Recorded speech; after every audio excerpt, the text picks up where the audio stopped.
Hello, this is Ivan Jimenez. I'm your cybersecurity analyst, and we are here to discuss the recent cybersecurity incident that happened regarding uh, compromised credentials that were left in a web page, web object by a web developer. These credentials were identified by a hacker and they were extracted and they were decoded and they were used to access our system. The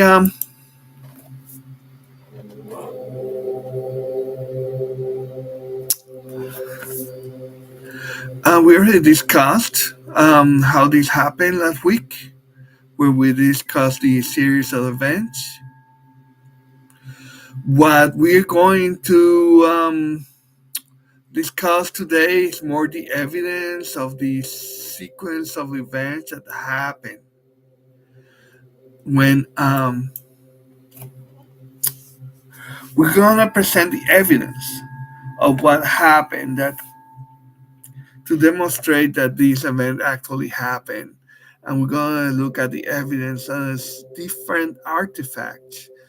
These evidence we call artifacts that prove that this actually happened. Okay, so let's start looking at the evidence. Okay, the first thing we're going to do is that we're going to look at the web objects. Okay, and we're going to look at the web server logs. Here's the location of web server logs. I did a copy so we could export this more easily. And here are the logs in questions. This is the first compromise the system had. This is the first SSH connection that the person had to the system.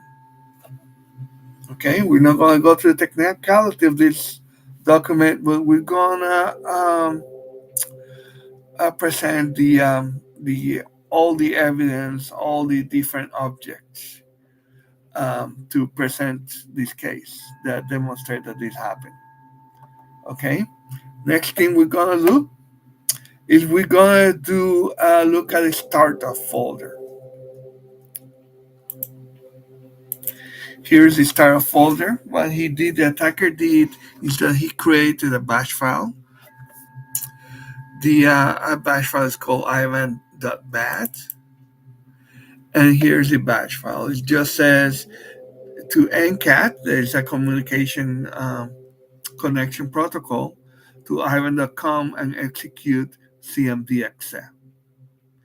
Okay, because he placed this in the startup folder, that means that this bash file is going to execute every day.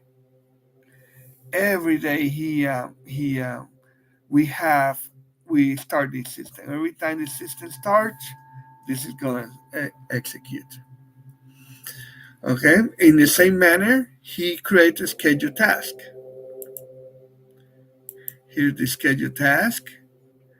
Then here, he created project 2, a scheduled task to run every day. Now let's look at project 2, scheduled task. Okay, so basically the same thing, to connect every day to ivan.com and to execute cmdexe. That is, this is what we call reverse beaconing. What this does is that our system, our web server, is contacting his system and reporting. That bypasses the firewall because the connection is started from our side of the network, not from their side. So that is a way that attackers use to avoid detection. Okay, let's go to the next. Let's go to a scheduled task.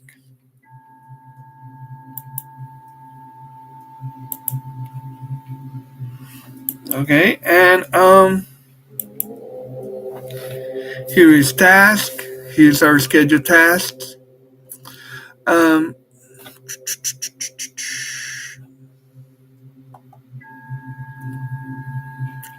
sorry, we just did the scheduled task. We're gonna go to event viewer logs. Okay, so let's go to event viewer.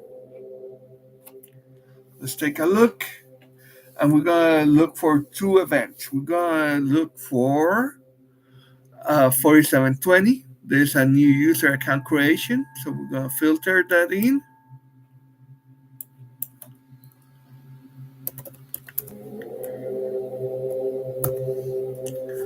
And here we have the event.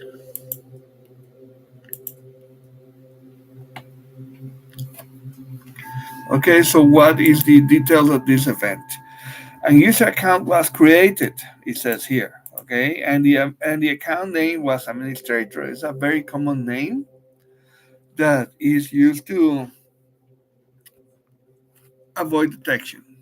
Okay, because it is a very common name. So he created a administrator account, so he could have another way to access the system.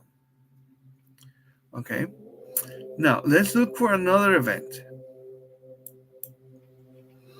We're gonna look for event 4624.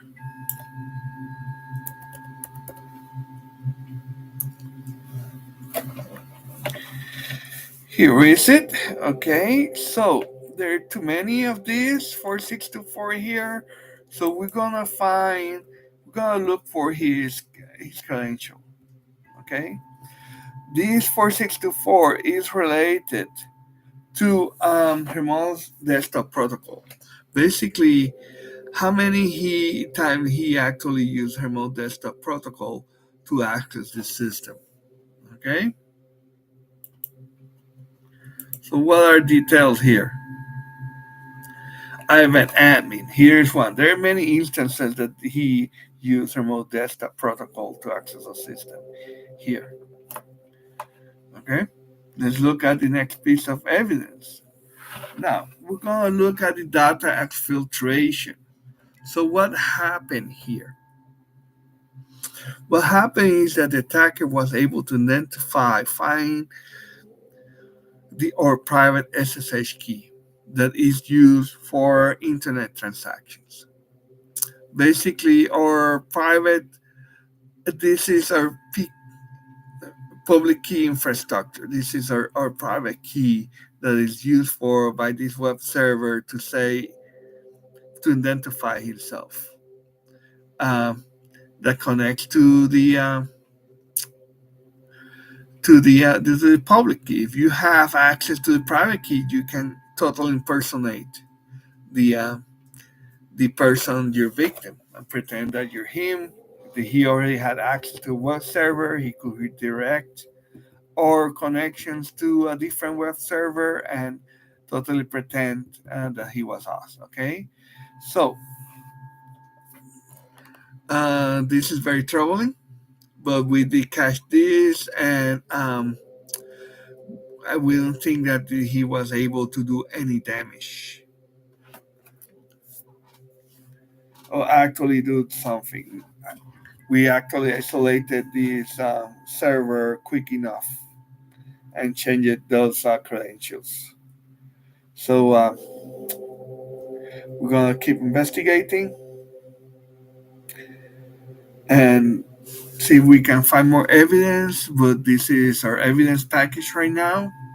If you have any questions, you can contact me. We're trying to develop a case, and we're still trying to find this person, the attacker, to different web addresses. Something difficult to do, but we're gonna give it a try. If you have any questions, you know where to contact me. We're gonna end the stream here right now.